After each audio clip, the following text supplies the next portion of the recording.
Hello guys, what is up? It is Cameron back once again, and today we're actually going to be doing a different style of video. Today we're not going to be doing an unboxing or review video. We're actually going to be talking about the newly announced iPhone 8. And when I say announced, I mean that the iPhone 8 was leaked over the weekend in terms of design. So I want to talk to you today about the design of the iPhone 8, give you my opinions and what I think about it, and what I think they should have done or they did well. So let's talk about that today. I'm going to show you some schematics I actually got sent, which I think you'll like. So let's go ahead and jump right into that. Okay, so as you can see on the screen, I do have the 3D schematics for the upcoming iPhone 8, and this is actually received from a very reliable source. I received it from a case company called Yesco. If you're interested in checking them out, you can visit their link in the description of the video, but they actually sent me this, and they received this information from a very reliable case manufacturer.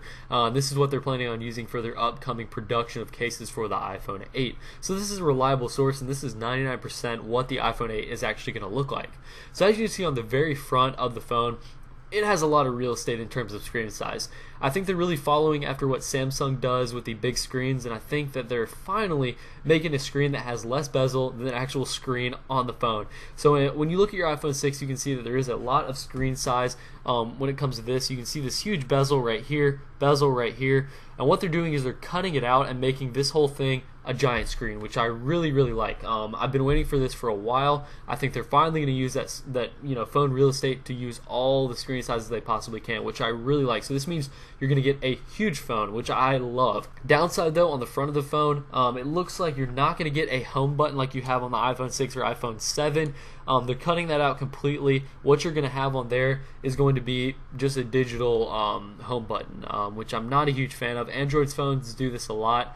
I don't really like it. I wish that they had kept the physical button, but what are you going to do? I do like the larger screen size, so I guess it's a trade-off that I'm willing to make. I don't like what they did with the iPhone 7, where they have that kind of digital / physical button where if you touch it, it vibrates. I really like a physical click home button, but I guess it's a trade-off I'm willing to make in terms of bigger screen size.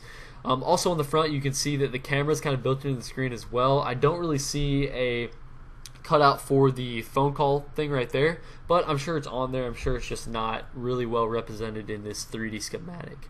If you look on the sides of these, this schematic, you can see that we do have the same layout as on the iPhone 6 and the iPhone 7, with the volume rockers, the sleep and awake button, your power button, everything's the same on that, and the top is the same. But if you flip to the bottom of it, you can see that on there you're going to have the same thing as the iPhone 7, no headphone jack, which I really do not like. I wish they had the headphone jack on there. I'm a huge fan of it.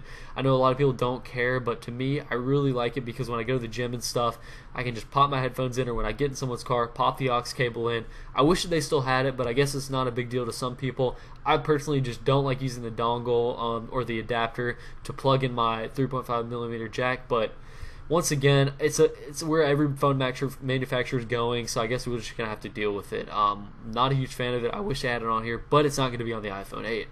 Finally, if you flip to the back of the phone, you can see that we do have a very large camera. It's actually going to have two lenses on there, and they kind of took the iPhone 7 Plus camera and flipped it vertically, so it is kind of a vertical camera. You're going to have two lenses on there, so that means that the image quality is going to be fantastic on the iPhone 8. Really looking forward to taking pictures on that. The iPhone 7 camera is amazing, so definitely looking forward to seeing what the iPhone 8 is going to be able to provide in terms of image quality.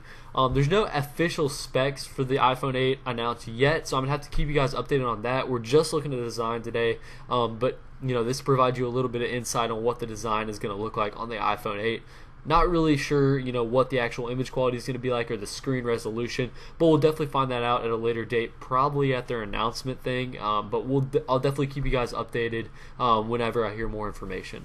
Now, Yesco also provided me a 3D schematic of what their upcoming case is going to look like. So this will give you an idea of what the iPhone 8 cases are going to look like. I really like it. I think it looks really clean.